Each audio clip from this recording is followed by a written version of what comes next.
Bennett's Village is a couple of things. First and foremost, it is a community who are dedicated to creating inclusion in Charlottesville.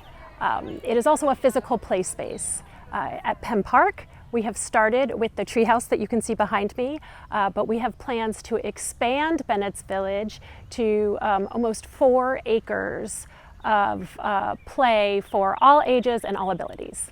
So my son Bennett had spinal muscular atrophy. He used a wheelchair to navigate the world. Bennett was light and joy and laughter. He was hilarious. He was flirtatious. He was kind. He was incredibly smart, and he couldn't always get to the things he wanted. And so he had a way of bringing everyone to him. Part of the reason I think we named Bennett's Village is because of that innate ability of him to draw people in. That's what part of what we're trying to do, is to look for the folks who maybe can't access traditional play spaces or don't feel welcome, and to say this is a place for everyone, for all of us together. This is my son Wilson.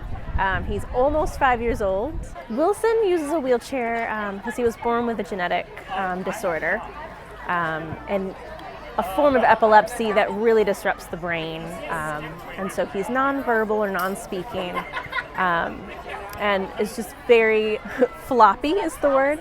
He is also a thrill seeker. He just loves fast movement, big movement, and so loves playing. Bennett's Village truly is a playground for all.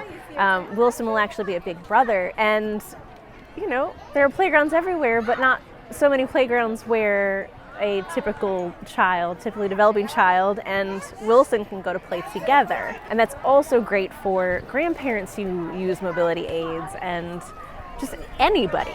Everyone wants to get in on the action. No one wants to sit on the sidelines. So we used to have to drive all the way to Richmond, which was the closest all abilities play space, and he asked for his birthday party to be there for his 5th birthday.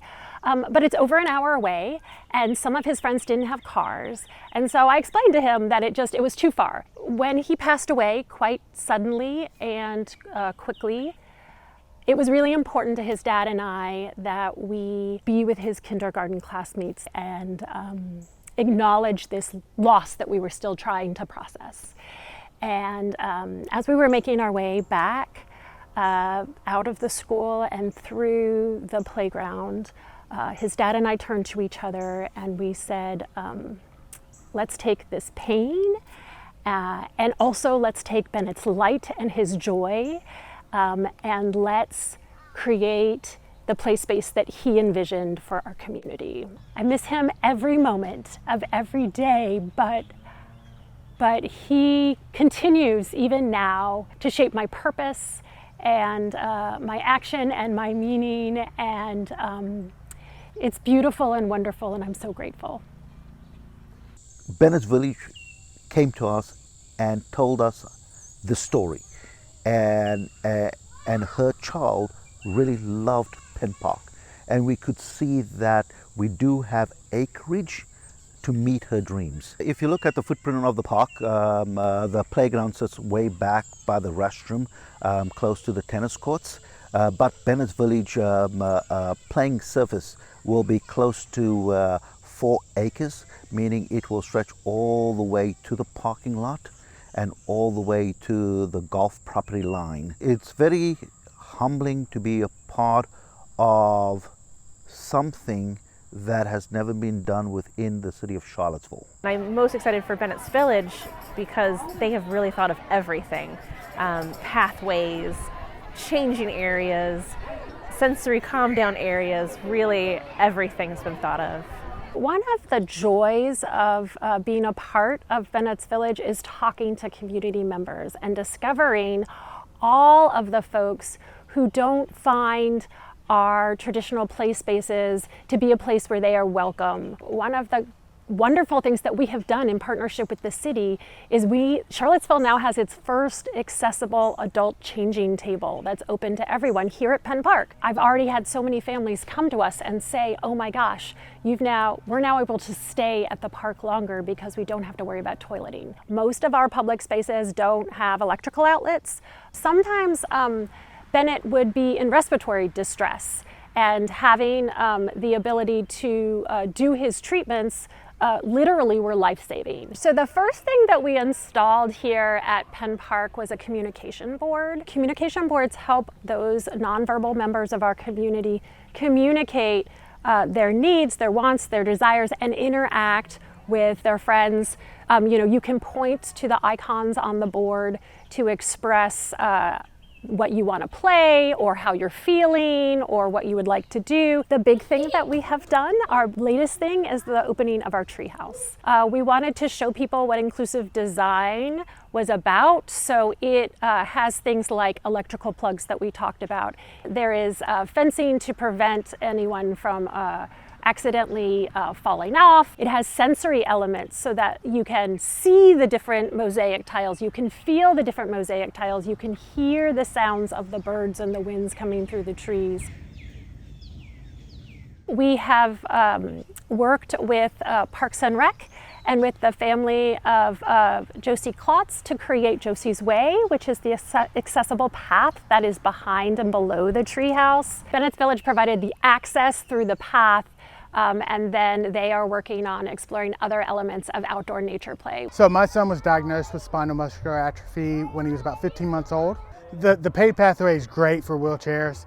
When we go somewhere, it's not something that people think about. Going up a single step can be difficult for somebody in a wheelchair. So when you see a path like this that's all the way around, they're unique and we always take advantage of them. It's the first thing my son wanted to do. He skirted around the playground and went down the path first. It's downhill, it's fun for him to let the brakes go a little bit and just get excited about that. Whenever there's an inclusive playground like this one, all the kids can play together, they can all get around. My son can play tag with anybody that's able-bodied. And so it just puts them on the same playing field, which is unique and something we celebrate.